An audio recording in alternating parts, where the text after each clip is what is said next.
Musical instruments have been a staple of society for centuries, varying from percussion instruments like drums or bongos to wind instruments like horns or bugles. Musical instruments come in many different sizes and shapes, but all come with the same goal: to produce musical pitch or tone in combination with others to create a melody or rhythm. From a young age, using a musical instrument to create a song or melody has fascinated me. In order to satisfy this curiosity, I hopped between different instruments such as the piano, the guitar, the bass, and I ultimately decided that the trumpet was the best instrument for me. As I became more familiar and practiced playing the trumpet, the varying technicalities and aspects of my playing began to make me question the relationship between the trumpet and the way I, as a player, use the instrument to create a specific pitch. Thus, I was led to the topic of this movie. How does a trumpet interact with the physics of the world to produce different pitches and different partials?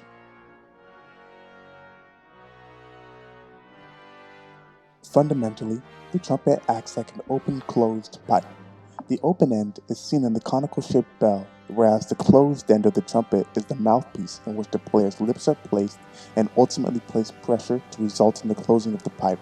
The common trumpet, with no valves to press, has an average tubing length of 148 centimeters. This tubing can be extended or shortened via the tuning slide in order to account for external factors which affect the frequency and thus the pitch, such as the temperature or humidity of the room. On the horn, as I mentioned before, everything begins with the mouthpiece, the most important part of the whole horn. Here, a trumpet player will vibrate their lips against a certain frequency in order to create a sound wave through the trumpet itself and ultimately make a sound. Next is the lead pipe, which leads to the tuning slide and eventually the valves. In the valve assembly, there are three valves which, when depressed, extend the tubing by varying amounts. The first valve lowers the pitch by a whole tone, needing 17.9 centimeters to achieve that. The second would lower the valve by a semitone, needing 8.6 centimeters, and the third valve would lower the tone a minor third, thus requiring a 26.5 centimeter length. After leaving the valve assembly, the sound wave leaves the horn through the bell, whose function is to form a more gradual impedance transition from the high impedance or resistance of the instrument itself, of the inner tube, to the low impedance of the air. Overall, every individual component of the trumpet is important in creating a pitch.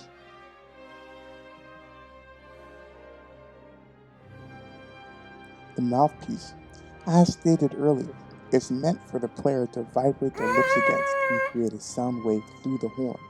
The lips are frequently modeled as a spring mass system, as evidenced by these diagrams, which depicts that first, air in the mouth creates pressure above the atmospheric pressure, and then pushed by this pressure, the lips open and swing outward, and the air between the lips rushes out and decreases the pressure in the mouth, and the tension in the lips pulls the mouth shut, and then the pressure builds again to repeat the process. And this happens multiple times per second to cause the lips to vibrate at a frequency.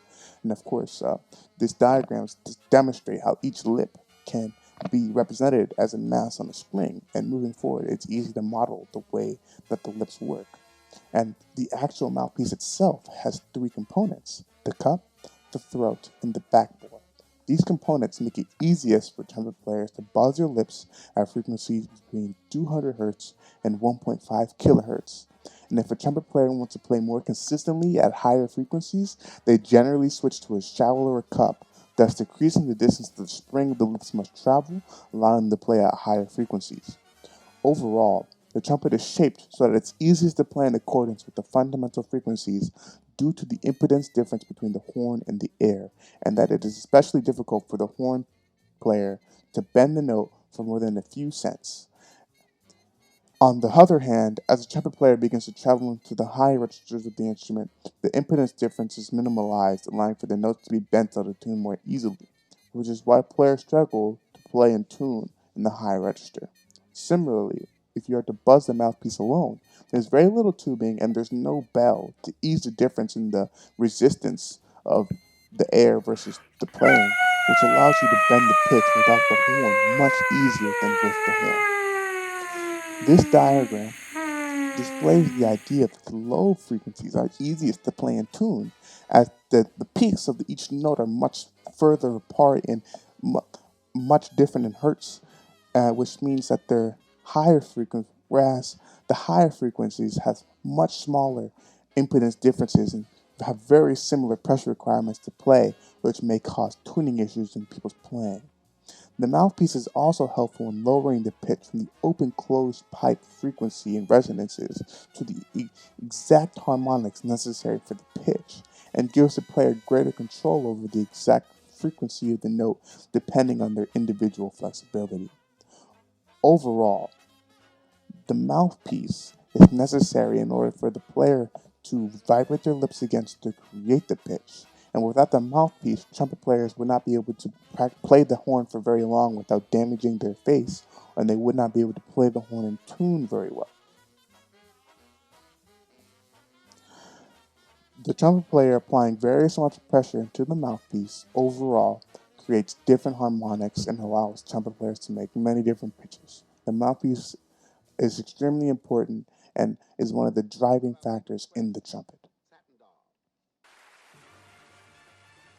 The pitch which the horn player plays can be attributed to two factors: the partial they play in and the valves they have to press.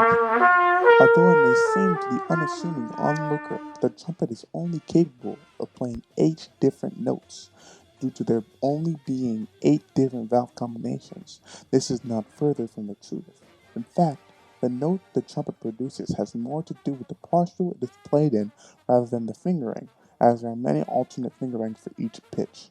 When I speak of partial, I speak of which harmonic is used to play the horn. Because the horn acts like an open closed pipe, all of the odd harmonics of the pipe can be played.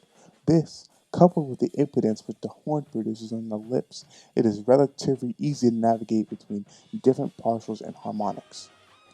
This diagram displays the idea that most of the harmonics of the trumpet are extremely close to the pitch itself, with the exception of the pedal tone, which many trumpet players are trained to either bend or use one of the valve slides to adjust to be in tune, as seen especially with C sharp or D on the trumpet, which require large adjustments of the valve slides. The valves, on the other hand, are necessary to add more pitches outside of the harmonics of the original tone. With the increase in tubing caused by the valve assembly, it is possible to add many more notes to the trumpet. The original bugles and horns without valves were very constricted in the notes they could play, as they were locked to the harmonics, like the current trumpets of today, which now have many valves, such as the valves which is a spring-loaded system, or the rotary valves, both which can extend the trumpet's length whenever the player needs it to, versus being locked to the harmonics, which allow for many notes to be produced. This and the partials overall are the two main driving forces in which create these different notes and will create the different pitches, which allow for the trumpet to create beautiful melodies as seen in many of the trumpet playing of today. Although it may not seem like it, the bell is extremely necessary in order to both affect the responsiveness, or the pressure, or the impedance required from the trumpet player to change partials, and the resonance of the instrument. Webster's horn equation can represent how the bell helps to raise the frequency to the harmonics of the intone note, where S of X is a variation of the cross-sectional area. This equation produces an approximation of the sound wave change as a result of the difference in the size of the air column. With some variations, it's possible to make Webster's equation extremely similar to Schrodinger's wave equation, but with different constants. Overall, the bell is necessary to create more resonant sounds in order to ensure that each partial is in tune with the harmonic series of the notes. Also, the bell is very, very helpful in increasing the volume of the air and thus the, the sound or loudness which the listener can perceive. Thus, without the bell, the trumpet may have been less in tune and less audible to the audience, making the bell a very important part of the trumpet and not just there for looks.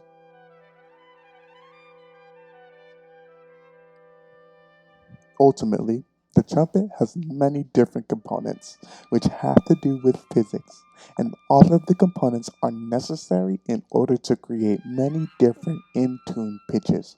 The trumpet is a product of years of development, from the tubes and the horns of ancient Rome to the electroplated horns which people play today. When the manufacturers at Bach or the manufacturers at Yamaha create a trumpet, they have all of this physics in mind, which can create an in-tune pitch which sounds beautiful to the ear. All of the physics and all of the research which has been engineered into the trumpet comes together to create a wonderful instrument.